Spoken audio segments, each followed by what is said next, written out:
Османи денеска седна на НАТО столчето во Брисел. Ќе лобира и за старт на преговори со Европската Унија. Македонија за прв пат има свој представник кој физички присуствува на состанокот на НАТО алијансата. Шефот на дипломатијата Османи е првиот политички представник на земјата кој денеска и утре, заедно со американскиот државен секретар Антони Блинкен, генералниот секретар на НАТО Столтенберг и представници на Франција, Германија, Британија и останатите членки ќе дискутираат за безбедносните ризици. Мотото "Ние сме НАТО" не е само обична парола. Ова е сега реалност. Ние сме НАТО. Денес ја исцртуваме нашата идна историја. Го остваруваме сонот на многу генерации пред нас, кои што работеле за безбедна, стабилна и просперитетна иднина.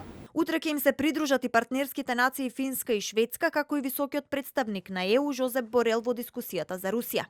Овој НАТО состанок ќе биде искористен од македонската влада и за дипломатско лобирање кај членките за старт на преговори на Македонија со ЕУ. Османи денеска имаше средба со словеничкиот колега Анже Логар пред министерскиот состанок на НАТО и разговарале за европската перспектива на земјата со оглед на тоа дека Словенија ја презема палката за председавање со Унијата од јули. Според информации на телевизија 24, засега фиксна е утрешната средба на Османи со шефот на дипломатијата на Португалија, земјата која е актуелен председавач со ЕУ. Се очекуваат и други билатерални средби кои ќе бидат тековно договорени на маргините од НАТО состанокот.